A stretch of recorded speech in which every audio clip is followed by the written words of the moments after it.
അനോവയുടെ 2 വേ ക്ലാസിഫിക്കേഷനാണ്. 1 വേ ക്ലാസിഫിക്കേഷനിൽ നമ്മൾ പറഞ്ഞിട്ടുള്ളത് പോലെ തന്നെയാണ്. നമ്മൾ എന്ത് ചെയ്യുന്നു, H0 H1 എടുക്കുന്നു, എഫ് ടെസ്റ്റ് അപ്ലൈ ചെയ്യുന്നു, ഡിഗ്രി ഓഫ് ഫ്രീഡവും ആൽഫയും കണ്ടുപിടിക്കുന്നു.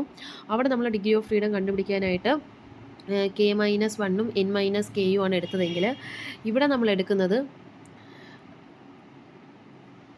C-1ഉം C-1 ഇൻറ്റു R-1 ആണ്. C-1 എന്ന് പറയുമ്പം കോളം, R-1 എന്ന് പറയുന്നത് റോ. അതായത് സി കോളവും 6 റോയും ആണ്. അതങ്ങനെ ഓർത്ത് വെച്ചിരുന്നാൽ മതി. C-1 എടുക്കുക, ദെൻ C-1 ഇൻറ്റു R-1 എടുക്കുക. എത്ര കോളം ഉണ്ട് എത്ര റോ ഉണ്ടെന്ന് നോക്കിക്കഴിഞ്ഞാൽ നമുക്ക് ഡിഗ്രി ഓഫ് ഫ്രീഡം എളുപ്പത്തിൽ കണ്ടുപിടിക്കാം. ബാക്കിയുള്ളതെല്ലാം നേരത്തെ പറഞ്ഞതുപോലെ തന്നെ എക്സ്ട്രാ വരുന്ന കാര്യം എന്ന് പറയുന്നത് ആറിൻ്റെ ഒരു ടേമാണ്. SSRഉം MSRഉം ആണ്. അതായത് നമ്മൾ ഇപ്പം നമുക്ക് ഞാനിപ്പോൾ X1 X2 X3 എന്ന് പറഞ്ഞ് 3 കോളം എടുക്കുകയാണ്.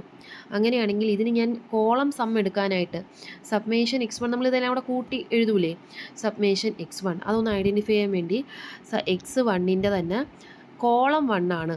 അപ്പോൾ XC1 XC2 XC3 എന്ന് കൊടുക്കുന്നു ഐഡൻറ്റിഫൈ ചെയ്യാൻ. അപ്പോൾ എത്ര റോ ഉണ്ടെന്ന് നോക്കുന്നു ഓരോന്നും. അപ്പോൾ ഇതിന് XR1 XR2 കൊടുക്കുന്നു. അതിൻ്റെ സബ്മേഷൻ ഇവിടെ കൊടുക്കുന്നു. സബ്മേഷൻ XR1 സബ്മേഷൻ XR2. ഇവിടെ നമ്മൾ കൂട്ടുന്നത് പോലെ തന്നെ എന്ത് ചെയ്യുന്നു, ഈ R1കൾ കൂട്ടുന്നതാണ് SSR, അതുപയോഗിച്ച് കണ്ടുപിടിക്കുന്നതാണ് MSR. അതേ ഉള്ളൂ, ഇക്വേഷനിൽ വരുന്ന വ്യത്യാസമേ ഉള്ളൂ അവിടെ പറയുന്നത്. അതിനുശേഷം നമ്മൾ എന്ത് കണ്ടുപിടിക്കുന്നു, FCയും FRഉം കണ്ടുപിടിക്കുന്നു. ആ കിട്ടിയ FC FRഉം കണ്ടുപിടിച്ചതിന് ശേഷം അത് ടേബിൾ വാല്യൂ ആയിട്ട് കമ്പയർ ചെയ്ത് നോക്കുന്നു. ടേബിൾ വാല്യൂ ആണ് കുറവെങ്കിൽ എന്ത് കണ്ടുപിടിക്കുന്നു, H0 അക്സെപ്റ്റ് ചെയ്യുന്നു. കൂടുതലെന്നുണ്ടെങ്കിൽ H0 അക്സെപ്റ്റ് ചെയ്യുന്നു. ടേബിൾ വാല്യൂ കുറവാണെങ്കിൽ H0 എന്ത് ചെയ്യുന്നു, റിജക്റ്റ് ചെയ്യുന്നു. ഇവിടെ വരുന്നൊരു കൺഫ്യൂഷൻ എന്ന് വെച്ച് കഴിഞ്ഞാൽ നമ്മളിതിൽ FCക്ക് ടേബിൾ വാല്യൂ ആയിട്ടാണോ കമ്പയർ ചെയ്യുന്നത്, FR ടേബിൾ വാല്യൂ ആയിട്ടാണോ കമ്പയർ ചെയ്യുന്നത്, രണ്ടും കമ്പയർ ചെയ്യണം. ബിറ്റ്വീൻ കോളംസ് എന്ന് എഴുതിയിട്ട് FC കമ്പയർ ചെയ്യുക, അത് അക്സെപ്റ്റ് ചെയ്യുന്നു റിജക്റ്റ് ചെയ്യുന്നു നോക്കുക.